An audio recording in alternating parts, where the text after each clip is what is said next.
You will receive credit. You will receive credit on that sentence for any time that you've been in custody that the law gives you the right to receive. No. I'm telling you, like, she thought, like, I could not get up there. I'm going to hand you the trial court certification that shows this I would was. like to speak to a detective. This was not an agreement, and so you waived your right to appeal. I need you to sign that with I gave her. you hospital papers. I gave her everything. I'm also I had handed a you. doctor's appointment and everything. That's what I'm saying. I've got 5 more years that I could add on to that. All right, ma'am. Are you Devin Atkins? And Miss Atkins. Probation for injury to an elderly person. The stakes are immediately high. This isn't a petty crime. It's a third-degree felony against a vulnerable victim. Probation was already a massive second chance. The hook. The commentary sets up the tragic narrative. This hearing isn't just about technical violations. It's about whether the defendant has burned every opportunity for freedom. Atkins is on probation for the third-degree felony offense of injury to an elderly person. That's started at May 23rd of 2022. There was a motion to adjudicate probation filed. She entered pleas of true to counts 4 and 5. Does the state have testimony with regard to counts 1, 2, and 3? Yes, the court would like. Yep, I think I would. Young man called, Ms. Shakita Cole. Yes, ma'am. Good morning, Ms. Cole. Would you please raise your right hand? Do you swear or affirm the testimony you're going to give in this hearing will be the truth, the whole truth, and nothing but the truth, so help you God? Thank you. Ms. Coleman, would you please state your full name for the record? Shakita Cole. How are you employed? I'm employed at Jackson County Adult Probation. And as a adult probation officer, is it your responsibility to supervise an individual on this probation by the name of Devin Atkins? Yes. Do you see Ms. Atkins in the courtroom here today? Yes. Can you point to an identifier? Right here in the blue jumpsuit. Your amended record reflect Ms. Cole has identified the probationer Devin Atkins. Record will so reflect. And Ms. Cole, as with every probationer, when they are placed on the court's probation, are they given the rules and restrictions placed upon them and what they are supposed to do to follow the court orders? Yes. And each one of those in detail is gone over with them so that they understand everything that they're required to do. Yes. Was Ms. Atkins so advised? Yes. At her intake? She was advised at her intake and at a TTM at the Melton Center in person. Okay, and describe for the court what a TTM is. A treatment team. Okay, so in your opinion, Ms. Cole, as her probation officer, was Ms. Atkins fully apprised and aware of what she was required to do on probation? Yes. And were in fact a majority of those things intended to help her? Yes. Was she advised that she was to report to the Community Supervision Department when directed by yourself in the court? Yes. The probation officer methodically lays out the long list of failures. Missed reporting dates, failure to perform community service hours, and failure to report her address. Legal insight. In a probation revocation hearing, motion to adjudicate, the state only needs to prove one violation is true to revoke the probation. Here, the officer proves several foundational violations, making revocation a near certainty. Did Ms. Atkins, based on your review of the file, fail to do that on multiple dates, including but most likely not limited to November 4th of 2024, November 19th of 24, and was that in violation of her probation order? Yes. Did you address that with her and inform her it is important to report if you have something come up you need to let me know? Yes. And did she do that? No. Was Ms. Atkins, as a condition of said probation, ordered to perform community supervision hours? Yes. And to report those to you? Yes. Obviously, if you do not know that she has completed them, even if she has, is that a violation of her probation? Yes. To your knowledge, based on your review of her file and your supervision of her, did she either complete the hours or immediately report to you? Sorry, I'm reading that. No wonder everyone's looking at me. I was about to say, I know, I was about to. Community service. Well, that is in fact a condition of probation, right? Is it also a condition of probation that she is to report to you as her address and so that you know where she is all the time? Yes. And if she does not do that, is it impossible for you to locate her? That is correct. Did she in fact immediately report to you her current address? No, she did not. Anything else? I know you and I have had a lengthy discussion about her that you feel would be appropriate for the court to know in conjunction with your testimony and at our updated PSI. Now, it gets deeper. The refusal of help. This is the core issue. The defendant's mental health is the driver of her criminal behavior, but she is actively rejecting the treatment opportunities created by her own probation officer. Question for the audience. If a person's behavior is caused by unmanaged mental illness, but they refuse to be medicated or evaluated, does the state have an obligation to force treatment or simply to protect the public? The main thing is her mental health. She refuses to address that. We've made appointments for her with Spinaltop and she didn't attend the appointments. She's 100% when she was out unmedicated. So that kind of interfered with her completing her services. And she maintained contact with the victim in the case. So Okay. that part, her grandmother was trying to be there for her because of the mental health difficulties. And that's the main thing that we were trying to get her to address. Okay. Can I address anything? In a minute. Mr. Lewis, do you have any questions? Hold on, ma'am. You're going to get an opportunity, okay? Mr. Lewis, do you have any questions of Ms. Cole? Just briefly, during your supervision of Ms. Atkins, were you able to supervise her at points when she was on her medication and not on her medication? The entire time she has not been on her medication. So she's been unmedicated this entire time? Yes, sir. Your supervision? Okay. Anything else? Nothing else. All right. Thank you, Ms. Cole. Any other witnesses with regard to the allegations? Based on the testimony, Unless I may ask, Ms. Cole, Judge, Yeah. and you stated that earlier, Miss Evelyn Thibodeau, I believe that is her grandmother, correct? Yes, definitely. hold on, ma'am. At some point in time in November of 2024, was Miss Atkins violating the condition the court had imposed that she not to have contact with Miss Thibodeau for Miss Thibodeau's safety? Yes. Thank you. Any questions about that? About No. the count? That's count 8 with the Right. contact? Okay. Then at this time, based on the testimony, I am going to find count 1, 2, 3, 6, 7, and 8 true.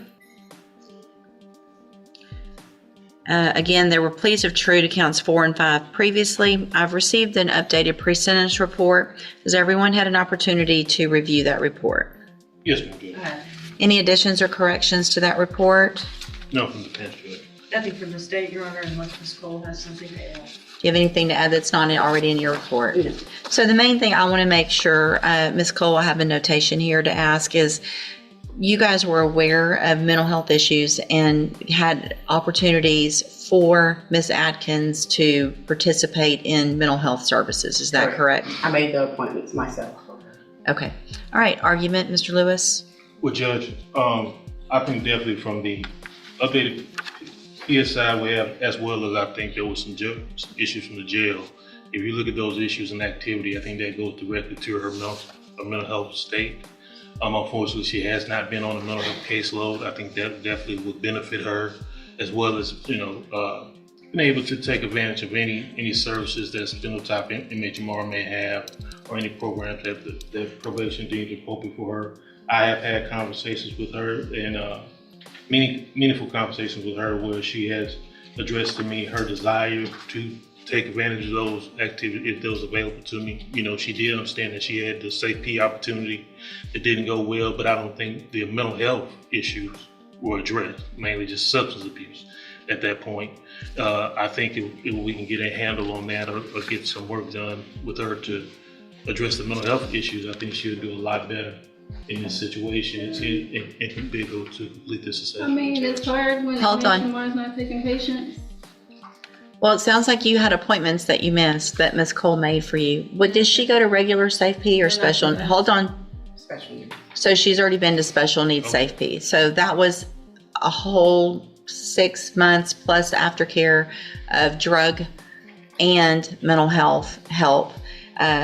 Judicial frustration hits maximum.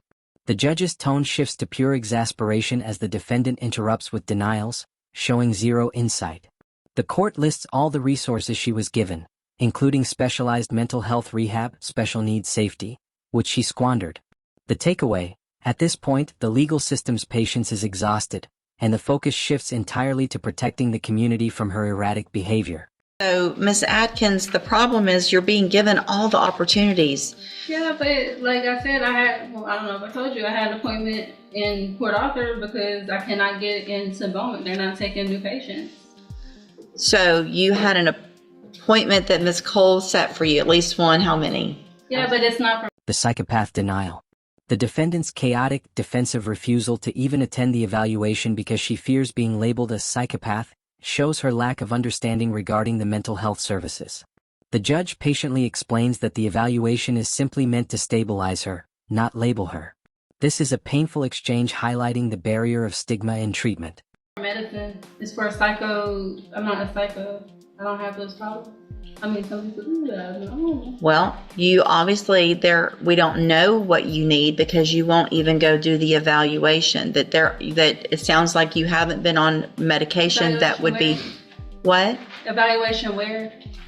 At Spinal Top. That's what I'm telling you. That's not. I don't have that. I'm not a psychopath. That is for. It's psychopath. Nobody's saying you're a psychopath, but you have. It's called PASS program. I'm not a psychopath. That's not what it's called, and that's not the reason it's called that. Okay, if you had gone to your appointment and talked to them, then you would know what that was for, and you would know that it was meant to help you so that you could get on medication, stabilize, and not have the issues that you've been having. I'm going to find that you previously entered your I'm sorry, Miss Malfino, did you have anything to add?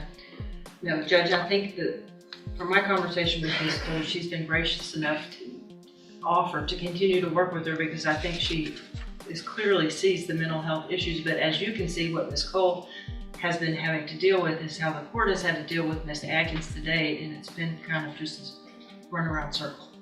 Well, and in addition, I am going to find judicial notice of the court's file. Ms. Atkins was evaluated for competency to stand trial not that long ago. I think it was in January of this year. And I have that report. And the finding is that Ms. Atkins is competent, understands the nature of the proceedings, and is then just really making a choice not to follow through with what programs have been given to you, Ms. Atkins, to try to help you. So at this time, any recommendation as far as? I have one more thing to say. Okay. She is not giving me the information needed to follow up with those type of things. Okay. Well, I don't believe you. I don't believe you. Ms. Cole would never say go do something and not tell you where to go or help you get there. No, she says she does not have a list of the community service. I'm not worried about your community service. I'm worried about your mental health and the fact that you're not doing what you need to, and you're still contacting the victim, and it's a serious case. And so I got to protect society, unfortunately, because you're not choosing to do the things that. I'm gonna die, so I really didn't have much of a choice. Okay. It's my life in jeopardy. I'm going to find that you entered your pleas of true to counts 4 and 5 freely and voluntarily. Again, I'm finding counts 1, 2, 3, 6, 7, and 8 true. Find sufficient evidence to find you guilty, and at this time, find you guilty. Don't talk over. I'm about to sentence you to prison, and how you keep talking over me is about to start Sentencing is not a debate. The defendant's continued verbal interruptions during the sentencing phase pushed the judge past the breaking point, resulting in a direct threat to increase the sentence. The ultimate consequence. The judge imposes 5 years in prison, which, given her initial plea, is a direct revocation of her probation. The fact that she can't stop talking even when facing a prison sentence seals her fate. years onto that. Stop talking. It's just going to get worse. Do you understand? Okay. I'm going to find sufficient evidence to find you guilty, and at this time, I'm finding you guilty of injury to an elderly individual. Sentence you to a term of 5 years in the institutional division of the Texas Department of Corrections. You will receive credit. You will receive credit on that sentence for any time that you've been in custody that the law gives you the right to receive. No. I'm telling you, like, she thought, like, I could not get up there. I'm going to hand you the trial court certification that shows this I was. would like to speak to a detective. This was not an agreement, and so you waived your right to appeal. I need you to sign that with I gave you her. hospital papers. I gave her everything. I'm also I have handed a you. doctor's appointment and everything. That's what I'm I've got telling 5 you. more years that I could add on to that. Oh, man. I can give you up to 10. Have 'em. You need to stop talking so I can finish what I need to do, okay? I'm telling you, I'm not guilty. That's what I'm telling you. I did not have a choice. I have went to the hospital and everything. I'm handing you a 3 written times. admonishment regarding your ineligibility to possess a firearm or ammunition because of the judgment entered I against. don't have a gun. I'm not, just listen to what I'm saying. If you'll listen for a minute, you'll understand. Because of the judgment entered against you, you're ineligible under Texas law to possess a firearm or ammunition. I don't have a gun, man. Good, then you Talking don't. to the wrong person. I'm Devin Atkins. I don't have a gun. I'm required No, to I'm read that telling to you, I everyone. don't know what you're talking about. I don't have a gun. Good, then you don't have to worry about that. Go back with the bailiff. Thank you.